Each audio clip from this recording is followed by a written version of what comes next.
السلام علیکم ورحمۃ اللہ وبرکاتہ۔ اعوذ باللہ من الشیطان الرجیم، بسم اللہ الرحمن الرحیم۔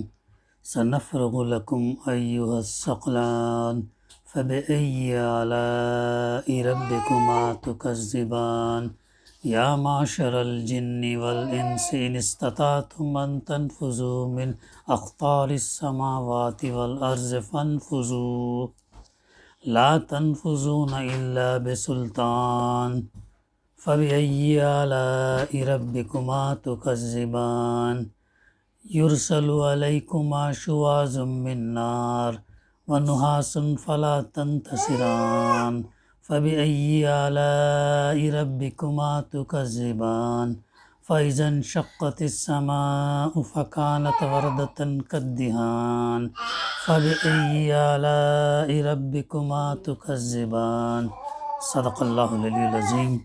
رب اشرح لی صدری ویسر لی امری واحلل عقدۃ من لسانی یفقہوا قولی رب زدنی علما۔ اے زمین کے بوجھو، غور کرنے کی بات ہے، اللہ تعالیٰ تمام انسان اور جن کو کیسے خطاب کر رہا؟ اے زمین کے بوجھو، ان قریب ہم تم سے باز پرس کرنے کے لیے فارغ ہونے ہوئے جاتے ہیں، یعنی جلد ہم تم سے حساب کتاب لینے کے لیے فارغ ہوئے جاتے ہیں۔ بہت بھاری آیت ہے یہ۔ فَبِأَيِّ آلَاءِ رَبِّكُمَا تُكَذِّبَانِ، پھر دیکھ لیں گے کہ تم اپنے رب کے کن کن احسانات کو جھٹلاتے ہو۔ اے گروہ جن اور انس، اگر تم زمین اور آسمانوں کی سرحدوں سے نکل کر بھاگ سکتے ہو تو بھاگ دیکھو، یعنی زمین اور آسمانوں کی سرحد بارڈر سے اگر تم نکل کر بھاگ سکتے ہو تو بھاگ دیکھو، نہیں بھاگ سکتے، اس کے لیے بڑا زور چاہیے۔ بہت اہم آیت ہے یہ بھی، اس کے لیے بڑا زور چاہیے۔ اسی لیے ہم دیکھتے ہیں راکٹس جب یہ لانچ ہوتے ہیں جو ہے، اور راکٹس کے لیے جو ہے بہت بڑا تھرسٹ فورس لگتا ہے، بہت قوت طاقت سے، اس کے نیچے آگ کتنی لگتی ہے، اور 3-4 لیئرز حصوں میں جو ہے پھر ہو جاتا ہے، اور ایک ایک جو ہے ایک ایک پارٹ اس کا چھوٹتے جاتا ہے، بہت قوت سے جو ہے وہ اس ایٹماسفیئر سے باہر نکلتا ہے۔ تو یہی بات یہاں پہ فرمائی جا رہی ہے، اس کے لیے بڑا زور چاہیے۔ اپنے رب کی کن کن قدروں کو تم جھٹلاؤ گے، بھاگنے کی کوشش کرو گے، تم پر آگ کا شعلہ اور دھواں چھوڑ دیا جائے گا جس کا تم مقابلہ نہ کر سکو گے۔ اے جن اور انس، تم اپنے رب کی کن کن قدرتوں کا انکار کرو گے، پھر کیا بنے گا اس وقت جب آسمان پھٹے گا اور لال چمڑے کی طرح سرخ ہو جائے گا۔ اے جن اور انس، اس وقت تم اپنے رب کی کن کن قدرتوں کو جھٹلاؤ گے۔ سورہ الرحمن کی تفسیر کا سلسلہ الحمدللہ جاری ہے، اور ابھی ہم نے آیت نمبر 31 سے آیت نمبر 38 تک کی تلاوت اور اس کی ترجمانی ابھی ہم نے سماعت کی۔ بہت اہم آیتیں ہیں۔ اللہ تعالیٰ آیت نمبر 31 میں فرما رہا، اے زمین کے بوجھو، اصل میں لفظ ثقلان استعمال ہوا جس کا مادہ قاف لام ہے۔ ثقل کے معنی بوجھ کے ہیں، اور ثقل اس بار کو کہتے ہیں جو سواری پر لدا ہوا ہو۔ ثقلین کا لفظی ترجمہ ہوگا دو لدے ہوئے بوجھ۔ اس جگہ یہ لفظ جن اور انس کے لیے استعمال کیا گیا کیونکہ یہ دونوں زمین پر لدے ہوئے ہیں۔ دیکھو کتنی اہم بات ہے، انسان اور جن جو ہے زمین پر لدے ہوئے ہیں، بسے ہوئے ہیں، تو یہ اللہ تعالیٰ ان کو خطاب کر رہا ہے کہ بوجھو، زمین کے اوپر تم وزن بوجھ تم جو ہے وہ بنے ہوئے ہو۔ اور چونکہ اوپر سے خطاب ان انسانوں اور جنوں سے ہوتا چلا رہا ہے جو رب کی اطاعت اور بندگی سے منحرف ہیں، اور آگے بھی آیت نمبر 45 تک وہی مخاطب ہیں، اس لیے ان کو ایھا الثقلان کہہ کر خطاب فرمایا گیا۔ گویا خالق جس نے ہم کو پیدا کیا اپنے مخلوق کے ان دونوں نالائق گروہوں سے فرما رہا ہے۔ مفسر کیا لکھ رہے ان دونوں نالائق، ظاہر ہے جیسی فرما برداری اللہ کی کرنا چاہیے ہم کرتے نہیں، جیسی بندگی ہمیں کرنا چاہیے بجا نہیں لاتے، جیسا شکر اس کا ادا کرنا چاہیے کرتے نہیں ہیں۔ کتنے خامیاں ہیں، اللہ کی رحمت اگر نہ ہو تو ہمارا بیڑا پار نہیں ہو سکتا۔ اللہ کی نعمتیں اللہ جو دے رہا ہے ہم کو اتنے گناہ گار ہونے کے باوجود بھی، اس کا بہت بڑا احسان ہے۔ اسی لیے یہاں پر جو ہے خالق اپنی مخلوق کے ان دونوں نالائق گروہوں سے فرما رہا کہ اے وہ لوگوں جو میری زمین پر بنے ہوئے ہو، جو میری زمین پر بار بنے ہوئے ہو۔ میری زمین اللہ کی زمین ہے نا، الٹیمیٹلی وارث کون ہے اس زمین کا، پوری کائنات کا؟ اللہ ہے۔ لیکن انسان یہاں پر وقتی طور کے لیے لڑتا ہے، تیرا میرا، اس کا اس کا، بڑی بڑی سلطنتیں، بڑی بڑی حکومتیں، بڑے بڑے انبیاء میں بھی داؤد علیہ السلام، سلیمان علیہ السلام، جن کو بادشاہت اللہ نے عطا کی، سب جو ہے یہ ہو گئے۔ بچا کیا؟ ایمان اور عمل صالح جو لے کر گئے، نیک کام جو کر گئے، برائیوں کو جو رو گئے، وہ جو ہے باقی۔ تو فرما رہا ہے کہ اے وہ لوگوں جو میری زمین، اللہ کی زمین پر بار بنے ہوئے ہو، ان قریب میں تمہاری خبر لینے کے لیے فارغ ہوا جاتا ہوں، میں تمہاری خبر لوں گا، میں تمہارا حساب کتاب لوں گا، تم سے باز پرس کروں گا۔ جو میں نے تم کو دنیا میں بھیجا بے مقصد نہیں بھیجا، ایک مقصد کے تحت بھیجا تم کو۔ اگر تم نے اس میں کوتاہی کی، تم نے اس کی ادائی میں سستی کاہلی یہ کی، اور تم جو ذمہ داری تم پر ڈالی ہوئی نہیں کی، تو تم کو جواب دینا ہے، اور اس جواب کے مطابق تمہارا سزا یا جزا جو ہے تمہارے لیے ملیں گے۔ بہت اہم آیت ہے، ذرا سوچو اللہ تعالیٰ کیسے فرما رہا، سَنَفْرُغُ لَكُمْ أَيُّهَا الثَّقَلَانِ، اے زمین کے بوجھ۔ اگر ہم اس صورت کو اپنی روانی میں جب پڑھیں گے، ایک کے بعد ایک طرح کرتے جائیں گے، اور دیکھو کیسا لگتا ہے کہ اللہ تعالیٰ ہم سے ایسے خطاب کر رہا، اے زمین کے بوجھو، ان قریب ہم تم سے باز پرس کرنے کے لیے فارغ ہوئے جاتے ہیں۔ مفسر لکھتے ہیں اس کا مطلب یہ نہیں ہے کہ اس وقت اللہ تعالیٰ ایسا مشغول ہے کہ اسے ان نافرمانوں سے باز پرس کرنے کی فرصت نہیں ملتی، ایسی بات نہیں ہے، بلکہ اس کا مطلب دراصل یہ ہے کہ اللہ تعالیٰ نے ایک خاص اوقات نامہ مقرر کر رکھا ہے، جس کے مطابق پہلے وہ ایک معین مدت تک اس دنیا میں انسانوں اور جنوں کی نسلوں پر نسلیں پیدا کرتا رہے گا، اور انہیں دنیا کی اس امتحان گاہ میں لا کر کام کرنے کا موقع دے گا۔ ہماری دنیا کی زندگی کیا ہے؟ بیسیکلی امتحان کی جگہ ہے۔ ہمارا ایک ایک دن کیا ہے؟ ہمارا امتحان ہو رہا ہے، ہمارا امتحان ہو رہا ہے۔ اس امتحان گاہ میں جو ہے ہم کو پرچہ صحیح حل کرنا ہے، سیدھے راستے پر چلنے والا پرچہ وہ حل کرنا ہے ہمیں، اور اللہ تعالیٰ نے ہر ایک کے لیے ایک مہلت رکھا ہے۔ پچھلی قوموں کو بھی جب ہم دیکھتے ہیں، اللہ تعالیٰ نے ان کو ایک مہلت رکھا، ایک وقت ان کا رکھا، وہ جب وہ لمٹ کراس کر گئے تو پھر اللہ تعالیٰ ان کے اوپر عذاب لایا۔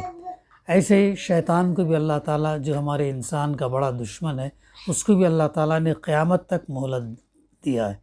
شیطان نے مانگا، اے اللہ مجھے مہلت دے، میں ثابت کروں گا کہ تو جس بندے کے لیے مجھ سے سجدہ کروا رہا ہے وہ کتنا جو ہے تیرا نافرمان ناشکرا ہے، میں ثابت کروں گا، مجھے مہلت دے۔ تو اللہ تعالیٰ نے اس کو مہلت دیا، قیامت تک رہنے والا ہے وہ۔ تو یہ جب قیامت برپا ہوئی تو ہر ایک کے لیے جو ہے کہ ایک مہلت ہے، تب ہمارے لیے بھی مہلت ہے۔ پھر ایک مخصوص گھڑی میں امتحان کا یہ سلسلہ ایک لخت بند کر دیا جائے گا۔ جب ہماری روح قبض ہو گئی تو ہمارا امتحان ختم ہو گیا، پیپر کلوز۔ اب یہ ہے نا ایگزامینیشن ہال میں کیا ہے، 3 گھنٹہ ہو گیا تو انویجیلیٹر یا سپروائزر جو بھی رہتا ہے وہ لے لیتا ہے، کتنا بھی بولنے بعد نہیں سنتا ہے۔ ایسے ہی ہماری امتحان کی مہلت، جب تک ہماری زندگی ہے تب تک ہمارا امتحان چل رہا ہے۔ اسی لیے ہم کو صحیح مطلب جو ہے وقت جو ہے صحیح اس کام لانا چاہیے، وقت کا صحیح کام میں لانا، اور اس کے ذریعے سے جو ہے ہم اپنی دنیا اور آخرت دونوں بنانا۔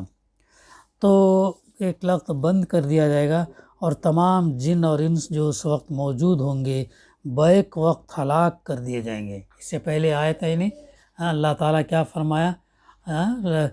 کل من علیہا فان، ہر چیز جو زمین پر ہے فنا ہونے والی۔ یہ بھی کتنی بڑی بھاری آیت ہے، ہر چیز زمین پر جو ہے ختم ہونے والی، کوئی باقی نہیں رہے گا، یہاں تک کہ فرشتے بھی باقی نہیں رہیں گے، یہ سورج چاند یہ بھی اللہ جیسا یہ چاہے گا ویسا یہ ہوگا، کوئی صرف اللہ کی ذات باقی رہے گی، تمام چیزیں جو ہے کیا ہو جائیں گے؟ فنا ہو جائیں گے، اور صرف تیرے رب کی جلیل اور کریم ذات جو ہے وہ باقی رہنے والی ہے۔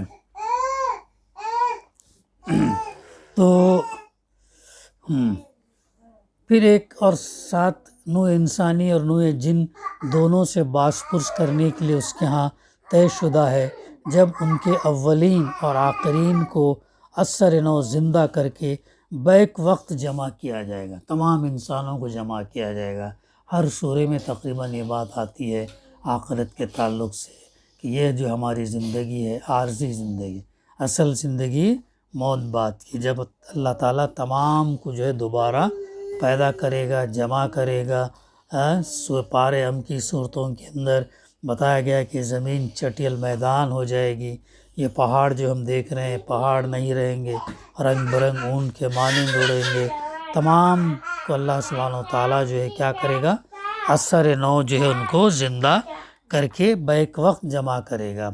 اس وقت نامے اس اوقات نامے کے لحاظ سے فرمایا گیا کہ ابھی ہم پہلے دور کا کام کر رہے ہیں اور دوسرے دور کا وقت بھی نہیں آیا، کجا کہ تیسرے دور کا کام اس وقت شروع کر دیا جائے، مگر تم گھبراؤ نہیں، ان قریب وہ وقت آیا چاہتا ہے جب ہم تمہاری خبر لینے کے لیے فارغ ہو جائیں گے۔ تو اب یہ جو وقت جو گزر رہا ہے یہ ہماری مہلت ہے، ہمارا امتحان کا وقت ہے، ابھی ہمارا ٹائم ختم نہیں ہے، جب ختم ہوا تو پھر جو ہے اللہ تعالیٰ خبر ہماری لیں گا۔ یہ عدم فراغت اس معنی میں نہیں ہے کہ اللہ تعالیٰ کو ایک کام نے ایسا مشغول کر رکھا کہ وہ دوسرے کام کی فرصت وہ نہیں پا رہا، بلکہ اس کی نوعیت ایسی ہے جیسے ایک شخص نے مختلف کاموں کے لیے ایک ٹائم ٹیبل بنا رکھا ہو، اور اس کی روح سے جس کام کا وقت ابھی نہیں آیا اس کے بارے میں وہ کہے کہ میں سر دست اس کے لیے ابھی فارغ نہیں ہوں۔ ایسا ہے، ایک شیڈیول ہے، کام کرنے کی ایک ترتیب ہے، یہ کام یہ صبح اٹھے برش کرے ناشتہ کرے وہ کرے یہ کرے، ترتیب، جو کام جس ٹائم پہ جب ہونا تبھی ہوگا۔ تو ایسی بات نہیں کہ اللہ بزی ہے، ایسا یہ نہیں ہے، بلکہ اللہ کے ہاں ایک ترتیب ہے۔ تو اس وقت جب وہ ہمارا وقت جب ہو جائے گا تب اللہ تعالیٰ جو ہے پھر ہم سے باس پرس کرے گا۔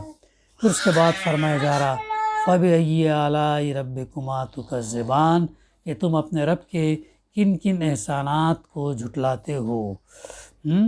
یہاں اعلیٰ کئی معنوں میں آیا ہے، اعلیٰ کو قدرتوں کے معنی میں بھی لیا جا سکتا، سلسلہ کلام کو نگاہ میں رکھا جائے تو یہ دونوں معنی ایک ایک لحاظ سے مناسب نظر آتے ہیں۔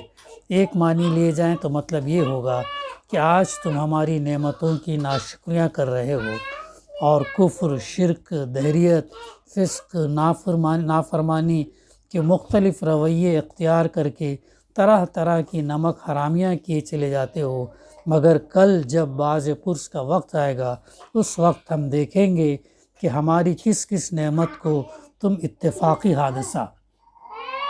آج انسان کیا کر رہا ہے، سائنٹسٹ وغیرہ کیا کریں، کوئی بگ بینگ تھیوری دے رہا ہے، اتفاقی حادثے چیزیں وجود میں آ گئیں، ایسی چیزیں جو ہے یہ کر رہا ہے، لیکن ایسا نہیں ہے۔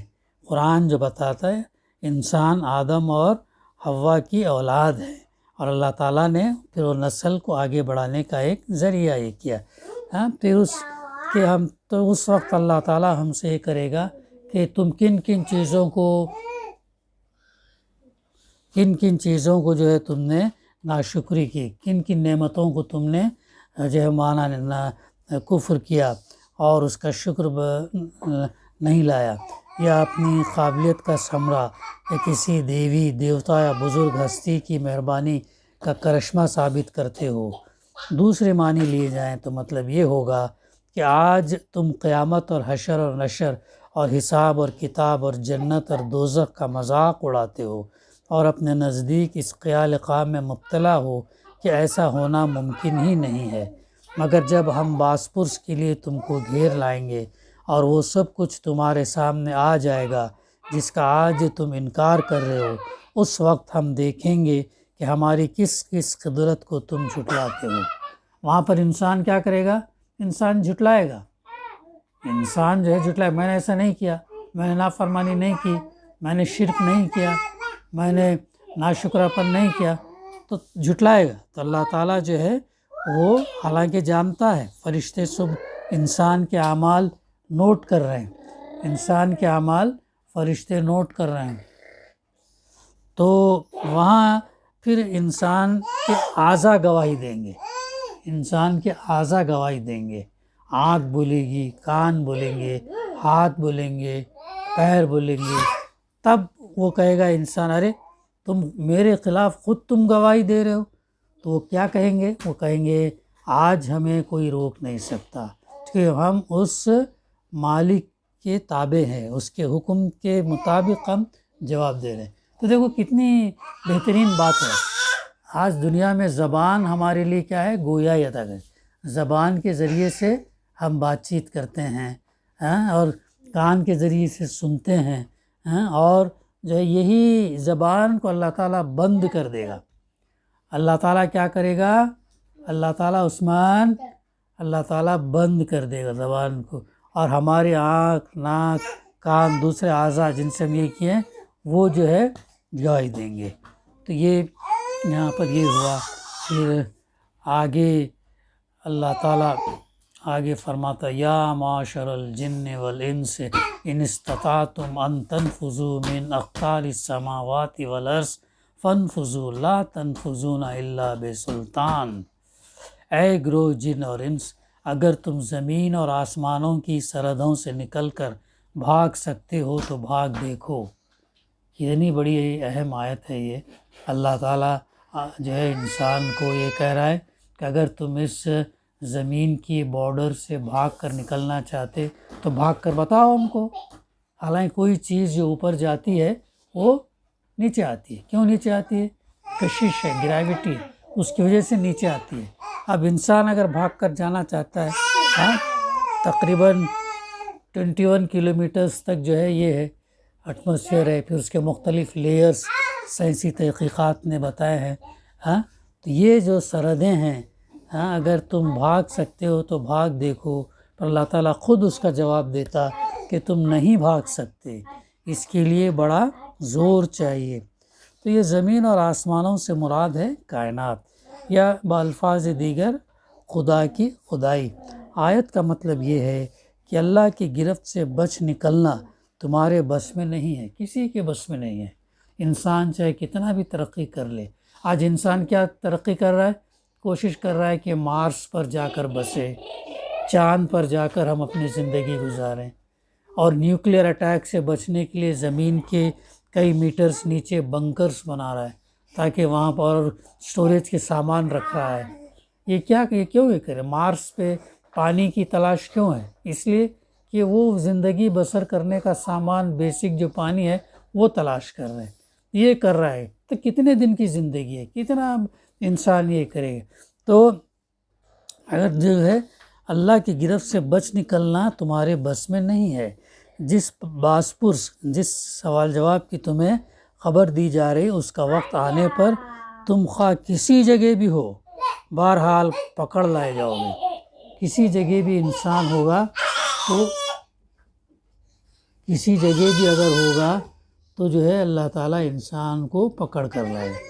آج سائنس کی تحقیق بتاتی ہے نا کہ انسان کے اعضاء، پورے اعضاء کو جمع کرنے کی ضرورت نہیں ہے، بلکہ انسان کے اندر جو جینز ہیں اس ایک جین کے ذریعے اللہ تعالیٰ انسان کو وجود میں لائے گا، ایک جین کے ذریعے سے اللہ تعالیٰ انسان کو وجود میں لائے گا۔ یہ اللہ کی قدرت ہے، اور تو وہ بھی اس کی ضرورت نہیں، تو اللہ کن فیکن ہو جائے اور ہو جائیں، تو تمام انسان جو ہے وہ تو اللہ تعالیٰ ان کو پکڑ کر لائیں گے۔ فرشتے اس کے پکڑ کر لے جائیں گے۔ اس سے بچنے کے لیے تمہیں اللہ کی خدائی سے بھاگ نکلنا ہوگا، اور اس کا بل بوتا تم میں نہیں ہے۔ اگر ایسا گھمنڈ تم اپنے دل میں رکھتے ہو تو اپنا زور لگا کر تم دیکھ لو۔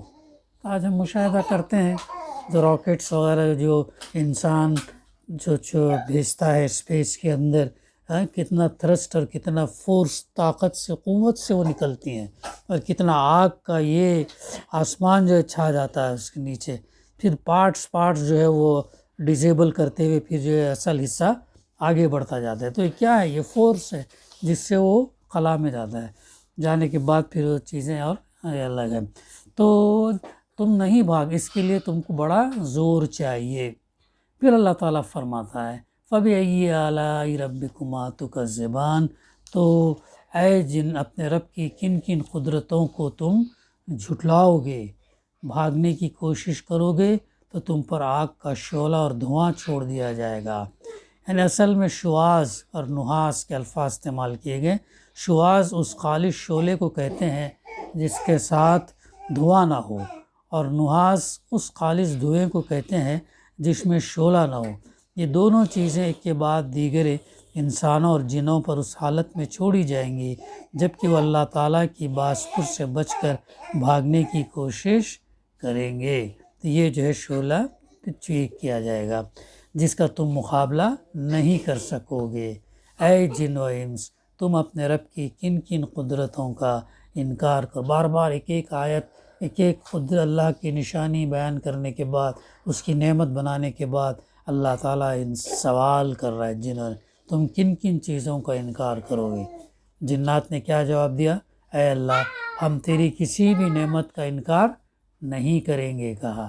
لیکن انسان چونکہ سمجھ کر نہیں پڑتا، جانتا نہیں، تو خاموش رہ جاتا ہے، صرف سن لیتا ہے۔ ایسا معاملہ ہے۔ آگے اللہ تعالیٰ فرماتا فَإِذَا انشَقَّتِ السَّمَاءُ فَكَانَتْ وَرْدَةً كَالدِّهَانِ فَبِأَيِّ آلَاءِ رَبِّكُمَا تُكَذِّبَانِ، پھر کیا بنے گی اس وقت جب آسمان پھٹے گا اور لال چمڑے کی طرح سرخ ہو جائے گا۔ آسمان، قیامت کے دن آسمان پھٹے گا۔ جو چیزیں ہم آسمان کے پیچھے ہے وہ نہیں دیکھ سکتے، لیکن اس دن ہم دیکھ سکیں گے، اور لال چمڑے کی طرح سرخ ہو جائے گا فرمایا جا رہا ہے۔ یعنی یہ روز قیامت کا ذکر ہے۔ آسمان کے پھٹنے سے مراد کیا ہے؟ بندش افلاک کا کھل جانا، یعنی جو آربٹس میں ہیں، جو الیکٹرو میگنیٹک کشش سے جو بندھے ہوئے ہیں، جو اللہ نے جس طریقے سے ان کو باندھا ہے وہ کھل جانا، اجرام سماوی کے منتشر ہو جانا، عالم بالا کے نظم کا درہم برہم ہو جانا، اور یہ جو فرمایا کہ آسمان اس وقت لال چمڑے کی طرح سرخ ہو جائے گا، اس کا مطلب یہ ہے کہ اس ہنگام عظیم کے وقت جو شخص زمین سے آسمان کی طرف دیکھے گا اسے یوں محسوس ہوگا کہ جیسے سارے عالم بالا پر ایک آگ سی لگی ہوئی ہے۔ ایسا وہ منظر ہوگا قیامت کا۔ اللہ تعالیٰ بار بار جو ہے اس کا قیامت کا منظر ہمیں یاد دلاتا ہے۔ ڈرو اس دن سے، اپنے آپ کو جو ہے راہ راست پر ڈالو، سیدھے راستے پر ڈالو۔ تو یہ وہ منظر ہوگا۔ پھر فرمایا فَبِأَيِّ آلَاءِ رَبِّكُمَا تُكَذِّبَانِ،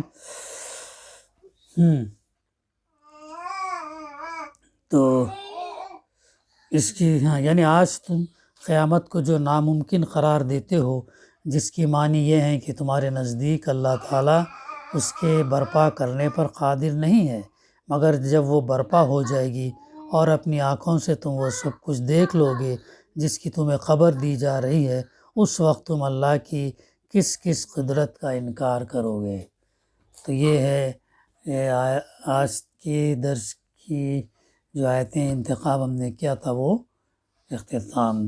دعا ہے کہ اللہ سبحانہ وتعالیٰ ہمیں صحیح سمجھنے، اس پر عمل کرنے اور اس پیغام کو پہنچانے کی توفیق عطا کرے، اور جو باتیں ہمارے اس مطالعے میں آئی ہیں اللہ تعالیٰ ہم اپنا جائزہ لیں اور اپنا جو ہے اللہ سے توفیق طلب کریں کہ ہمارے گناہ معاف ہوں اور ہمیں دوزخ اور قبر کے عذاب سے اللہ تعالیٰ بچائے۔ ربنا تقبل منا انک انت السمیع العلیم وتب علینا انک انت التواب الرحیم۔ صلی اللہ تعالیٰ علی خیر خلقہ وعلی آلہ وصحبہ اجمعین والحمد للہ رب العالمین۔